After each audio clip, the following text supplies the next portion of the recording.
If you're sure Javed that you Saab. have to be here.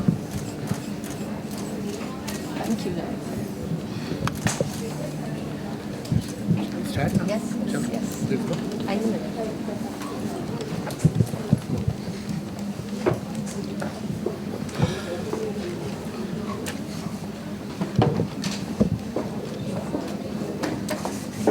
Good evening. Welcome to Crossword. Thank you.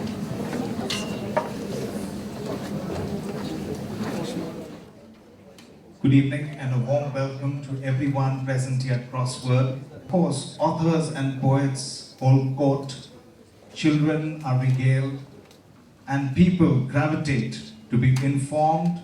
Mr. Javed Akhtar, thank you very much for joining us this evening. I would also like to draw your kind attention a few words about the book itself. The book is of course very encyclopedic if you're looking at self-development. Why are people the way they are? What makes a winner win? What goes within a person who is genuinely happy and another who is miserable? Of course, some people are endowed with favorable life situations and positions, but beyond this, what makes the recipe for a complete and happy life? Now, in answering these questions and how one can truly know oneself, the author Raksha Baradia has written a lucid, introspective book with M.F. Hussain, Kiran Bedi, just to name a few. By pursuing goals relentlessly, and of course, while rapidly correcting the mistakes made along the way. And this journey towards self-realization and actualization is perfect if you have fun along the way. Me is as much about enjoying this journey as it is about being what you want to be. She lives, she grew up in Calcutta and is an alumnus of the... With much pleasure, I would like to you. Thank you.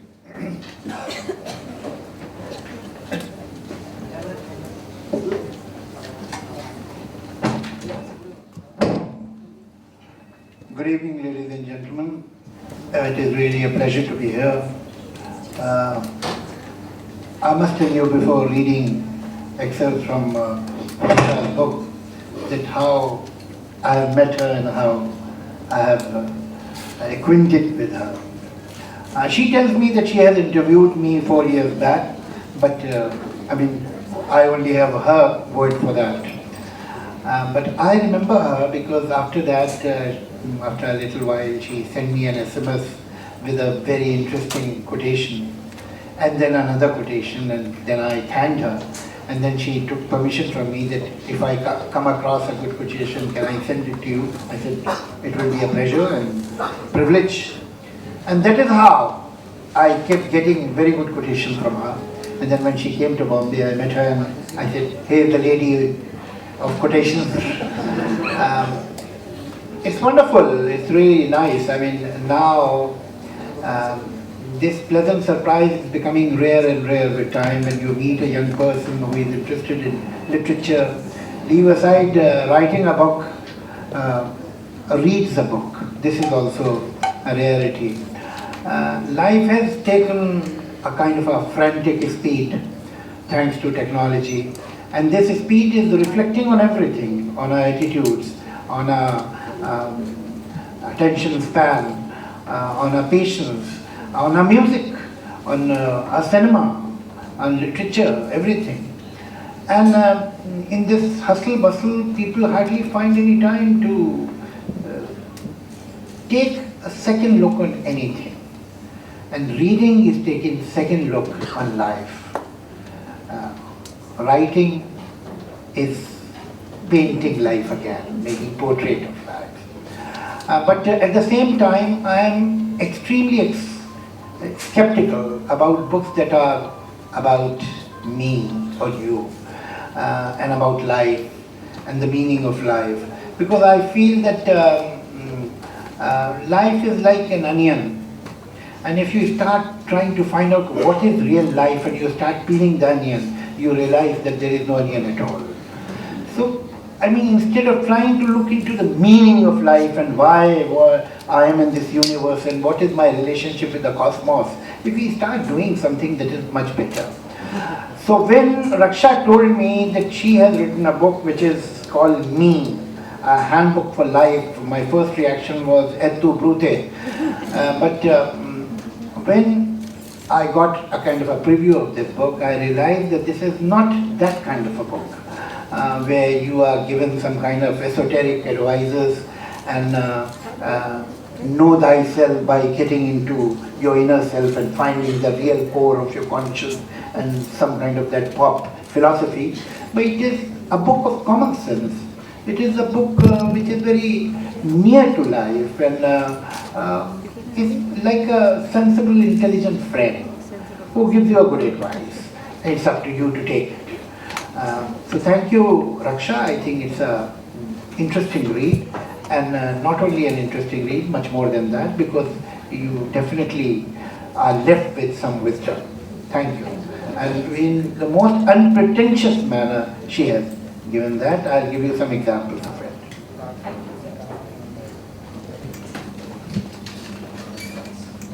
Do not allow others to pull you down. High self-esteem makes you seek the positive in any situation. It makes you persist when the world around you pulls you down. It was already 8 months since Michelangelo had joined as an apprentice with the master sculptor Bertoldo. Yet his master had not permitted him to try his hand in sculpting.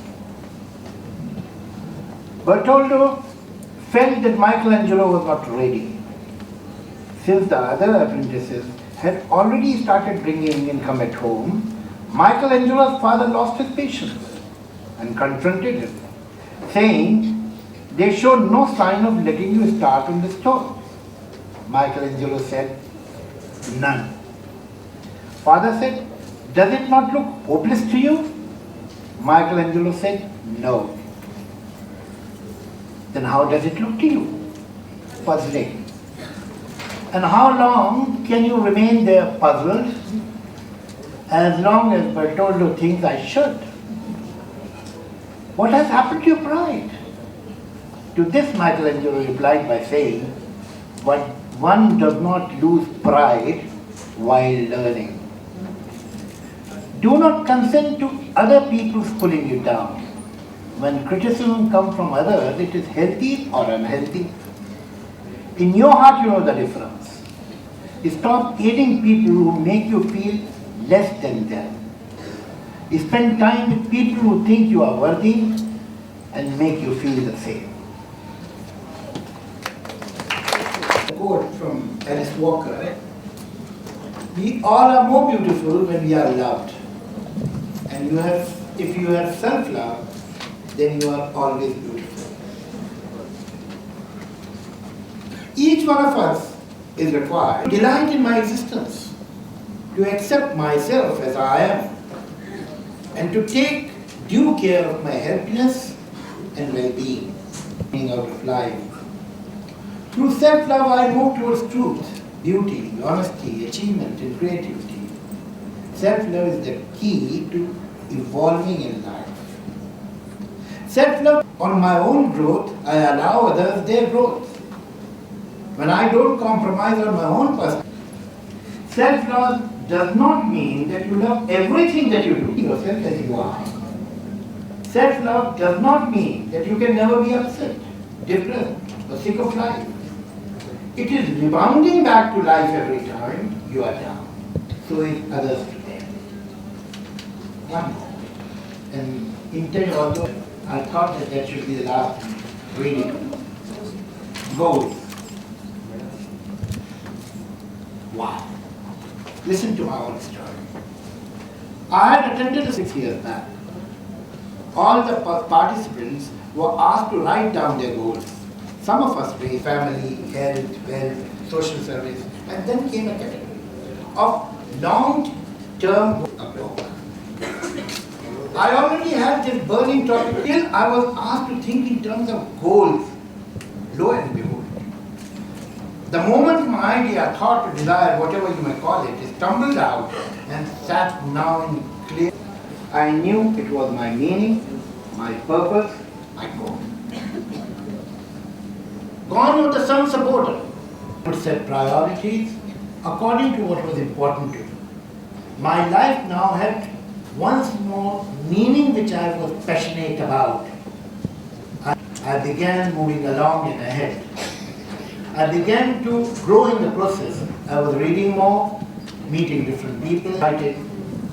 When I finished writing my introduction, I reached my first milestone. I was proud and happy, arriving at that milestone, the end. I did die, the end. And the book is in your hand. And I did reach my goal. I reached my goal because I set that goal. Goal setting is powerful, exciting, fun, and it works.